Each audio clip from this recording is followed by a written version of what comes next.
Taste the Daily. பண்ணைகளில் வளர்க்கப்படும் கோழிகளுக்கு நுண்ணுயிர் எதிர்ப்பி வழங்கப்படுகிறதா, அதற்கு ஏதேனும் வழிகாட்டுதல் உள்ளதா, இது தொடர்பாக பண்ணையாளர்களுக்கு உரிய விழிப்புணர்வு ஏற்படுத்தப்பட்டுள்ளதா என அடுக்கடுக்கான கேள்விகளை நாடாளுமன்றத்தில் அதிமுக மாநிலங்களவை உறுப்பினர் சி.வி. சண்முகம் எழுப்பினார். மத்திய அமைச்சர் ராஜீவ் ரஞ்சன் சிங் அதற்கு அளித்த எழுத்துப்பூர்வ பதிலில், நாடு முழுவதும் கோழிப்பண்ணை வைத்துள்ளவர்கள் நுண்ணுயிர் எதிர்ப்பிகளை பயன்படுத்துவது தொடர்பாக முறையான தரவு எதுவும் இல்லை என்று தெரிவித்துள்ளார்.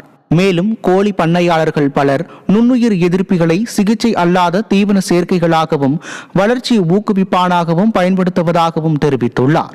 அத்துடன் மத்திய அரசு அனைத்து மாநிலங்களுக்கும் கால்நடைத்துறையில் நுண்ணுயிர் எதிர்ப்பிகளை நியாயமான முறையில் பயன்படுத்துவதற்கான ஆலோசனைகளை வழங்கியுள்ளதாகவும், நுண்ணுயிர் எதிர்ப்பிகளை தவறாக பயன்படுத்துவதால் ஏற்படும் பாதகமான விளைவுகளை குறித்து அனைத்து வகையிலும் விழிப்புணர்வை ஏற்படுத்துகிறது என்றும் அமைச்சர் பதில் அளித்துள்ளார். அது மட்டுமல்லாமல் கால்நடை கோழி பண்ணைகளில் குறிப்பிட்ட சில நுண்ணுயிர் எதிர்ப்பிகளின் பயன்பாடு தடை செய்யப்பட்டுள்ளதாகவும் அமைச்சர் பதில் அளித்துள்ளார். தொழிற்சாலை கொதிகலன்களின் பாதுகாப்பை உறுதிப்படுத்த மாநில அரசுகளுக்கு கூடுதல் நிதி ஒதுக்க அதிமுக மாநிலங்களவை உறுப்பினர் தம்பிதுரை கோரிக்கை விடுத்தார்.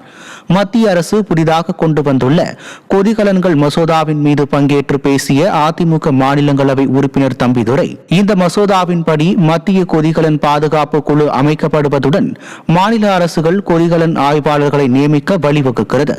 இதன் மூலம் மாநில அரசுகளுக்கு அதிகாரம் வழங்கப்படுவது வரவேற்கத்தக்கது.